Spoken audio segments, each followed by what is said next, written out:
YCP fire brands అంటే Kodali Nani, Perni Nani, Vallabhaneni Vamsi, Ambati Rambabu, RK రోజా, అనిల్ కుమార్ యాదవ్ అనే stamp పడిపోయింది. వైసీపీలో 151 మంది ఎమ్మెల్యేలు, మంత్రులు ఉన్నా మీడియాలో ఎప్పుడూ ఈ ఆరుగురు మాత్రమే కనిపించేవారు. నిత్యం ప్రతిపక్షంపై, పవన్ కళ్యాణ్పై నిప్పుల వర్షం కురిపించేవారు. వైసీపీ అధినేత జగన్పై ఈగను కూడా వాలనిచ్చేవారు కాదు. అలాంటి ఫైర్ బ్రాండ్స్ ఎన్నికల్లో ఓటమి తర్వాత వీరంతా ఒక్కసారిగా సైలెంట్ అయ్యారు. ఎన్నికల తర్వాత దాడులు జరిగాయంటూ కొడాలి నాని మీడియా ముందుకు వచ్చాడు. కానీ ప్రభుత్వంలో ఉన్నప్పుడు ఉన్న ఫైర్ ఆయన మాటల్లో కనిపించలేదు. ఆ తర్వాత రోజు కూడా మీడియా ముందుకు వచ్చారు కానీ ఆమెలో కూడా ప్రభుత్వంలో ఉన్నప్పుడు ఉన్న ఫైర్ కనిపించలేదు. ఈ మధ్యకాలంలో పేర్ని నాని, గుడివాడ అమర్నాథ్ మాత్రమే ఎంతో కొంత మీడియా ముందుకు వచ్చి మాట్లాడుతున్నారు. జగనన్నకు తోడుగా నిలబడుతున్నారు. మిగతావారు ఇళ్లకే పరిమితమయ్యారు. వారు ఎక్కడున్నారో తెలియటం లేదు. కనీసం మీడియా కంటికి కూడా ఎక్కడా చిక్కటం లేదు.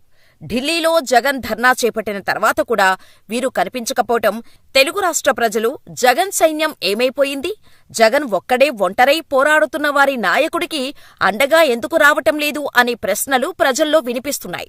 వైసీపీని నమ్ముకొని జగన్ కోసం పనిచేసిన క్యాడర్కు భరోసా ఇవ్వాల్సిన నాయకులు సైలెంట్ కావడంపై పార్టీ శ్రేణుల్లో భిన్నమైన కామెంట్స్ వినిపిస్తున్నాయి.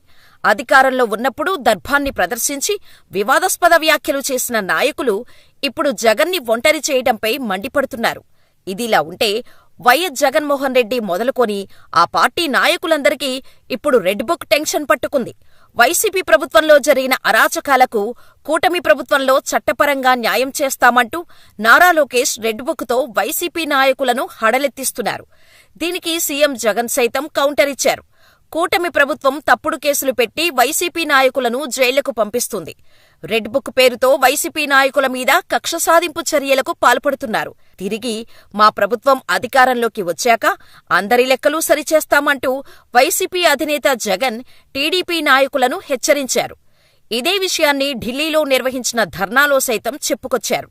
అయితే లోకేష్ చేపట్టిన యువగళం పాదయాత్రలో రెడ్ బుక్లో పేర్లు నమోదు చేయటం ప్రారంభించినప్పుడు రాష్ట్రంలో గత ప్రభుత్వానికి అనుకూలంగా పనిచేస్తూ ప్రతిపక్షాలను వేధించిన అధికారుల పేర్లు రెడ్ బుక్లో రాసినట్టు గతంలో ప్రకటించారు. అప్పటినుంచి వైసీపీ నాయకులు, అధికారులు టీడీపీ గెలవటం జరగని పని అంటూ లైట్ తీసుకున్నారు. సెటైర్స్ వేశారు, ట్రోల్స్ చేశారు. కానీ వారు అనుకున్న దానికి భిన్నంగా ఈసారి టీడీపీ అధికారంలోకి వచ్చింది. దీంతో అధికారులకు, వైసీపీలో ఫైర్ బ్రాండ్స్ అని చెప్పుకు తిరిగిన నాయకులకు, మాజీ మంత్రులకు ఒకటే టెన్షన్ పట్టుకుంది. అందుకే జగన్ సైతం రెడ్ బుక్ గురించి ధర్నాలో చెప్పుకొచ్చారు. ప్రస్తుతం కొత్త ప్రభుత్వం స్పీడ్ యాక్షన్స్ తీసుకోవటంతో భయపడిన ఫైర్ బ్రాండ్స్ కొద్ది రోజుల పాటు సైలెంటుగా ఉండటమే సేఫ్ అని భావిస్తున్నారని టాక్. ఇప్పుడు ఉన్న పరిస్థితుల్లో బయటకు వచ్చి టీడీపీ, జనసేన ప్రభుత్వంపై ఏం మాట్లాడినా వారిపై దాడులతో పాటు కేసులు తప్పవని ఒక అంచనాకు వచ్చారని, అందుకే సొంత వ్యవహారానికి పరిమితమవుతున్నారనే టాక్ ఉంది. కొడాలి నాని విషయానికి వస్తే టీడీపీ విజయంతో నాని రాజకీయం రివర్స్ అయింది. ఎంతగా అంటే గుడివాడలోని వాలంటీర్లు తమపై రాజీనామా చేయాలని ఒత్తిడి చేశారంటూ నానిపై పోలీసులకు ఫిర్యాదు చేశాడు. అంతేకాదు, కొడాలి నాని పౌర సరఫరాల శాఖ మంత్రిగా ఉన్న సమయంలో జరిగిన రేషన్ బియ్యం కుంభకోణంపై డిప్యూటీ సీఎం పవన్ కళ్యాణ్ విచారణకు ఆదేశించారు. దీంతో నాని చుట్టూ ఉచ్చు బిగుస్తుండటంతో తన సొంత మద్దతుదారులు, క్యాడర్లకు కూడా అందుబాటులో లేకుండా అండర్ గ్రౌండ్కు వెళ్లిపోయాడు.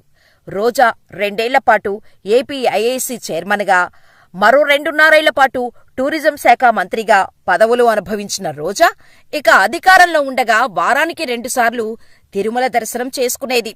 ఈ దర్శనం కోసం రోజా డబ్బులు తీసుకొని తనతో 100 మందిని తీసుకొని వెళ్లేదనే ఆరోపణలు ఉన్నాయి. అంతేకాదు, రిషికొండపై నిర్మించిన ప్యాలెస్పై పలు అవినీతి ఆరోపణలు ఎదుర్కొంటుంది రోజా. ఈ విషయంపై మాట్లాడటానికి మీడియా ముందుకు వచ్చిన రోజా తరువాత కనిపించలేదు. కానీ వైసీపీ ప్రభుత్వంలో మంత్రిగా ఉన్న టైంలో నిత్యం చంద్రబాబు, పవన్ను విమర్శించిన రోజా ప్రస్తుతం సైలెంటుగా ఉంది. వల్లభనేని వంశీ టీడీపీ నుంచి 2 సార్లు ఎమ్మెల్యేగా గెలిచిన వంశీ రెండోసారి గెలిచిన తర్వాత పార్టీకి హ్యాండిచ్చారు. పార్టీ టీడీపీ అధినాయకత్వంతో విభేదించి వెళ్లిపోయిన వంశీ అందరిలా సైలెంటుగా వెళ్లలేదు. అధినేత చంద్రబాబుపైనా, యువనేత లోకేష్ పైనా ఓ రేంజ్లో నోరు పారేసుకున్నారు. మాటలతోనే తాను వైలెంట్ లీడర్నని బిల్డప్ ఇచ్చాడు వంశీ. అవసరం ఉన్నా లేకపోయినా టీడీపీపై విరుచుకుపడటమే పనిగా పెట్టుకున్న వంశీ తన మాటలతో చంద్రబాబును అసెంబ్లీలో కంటతడి పెట్టించుకునేలా చేశాడు. వంశీ మాటలకు తీవ్రంగా హట్టయిన చంద్రబాబు శపథం చేసి అసెంబ్లీ నుంచి వాకౌట్ చేయటానికి కారణమయ్యాడు.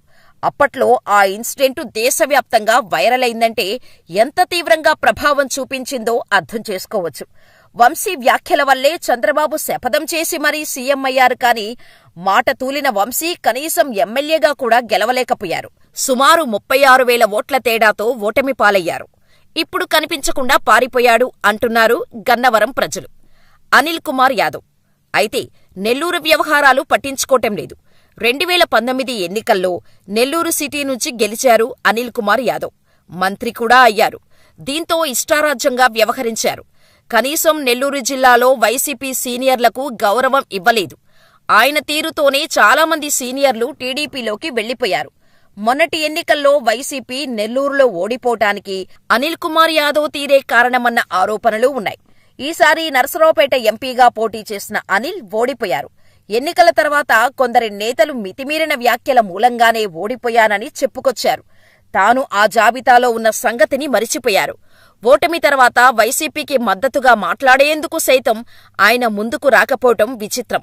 అంబటి రాంబాబు తొలి 2.5 ఏళ్లు భారీ నీటిపారుదల శాఖ మంత్రిగా ఉన్నారు అనిల్ కుమార్ యాదవ్. కానీ ఆ తర్వాత ఆ మంత్రిత్వ శాఖను నడిపించారు అంబటి రాంబాబు. కానీ ఈ ప్రాజెక్టును పెద్దగా పట్టించుకున్న దాఖలాలు కనిపించలేదు.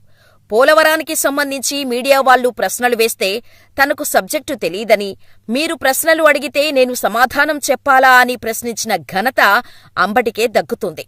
అటువంటి అంబటి అధికారం కోల్పోయిన తర్వాత ఆయన మాట్లాడిన మాటలతో కనిపించకుండా పోయారు. తాను ఇరిగేషన్ మినిస్టర్ అయ్యాక చాలామంది నిపుణులతో మాట్లాడానని, వాళ్ళందరితో మాట్లాడాక అర్థమైంది ఏంటంటే ఈ ప్రాజెక్టు ఇప్పట్లో పూర్తి కాదని, అదే విషయాన్ని తాను మొట్టమొదటిగా చెప్పానని చంద్రబాబు ఇప్పుడు చెబుతున్నానని అంబటి అన్నారు.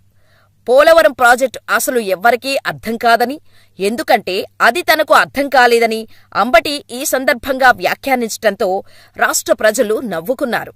అయితే తాజా మాజీ మంత్రులు చాలామంది అధినేత జగన్కు హ్యాండిచ్చేశారు.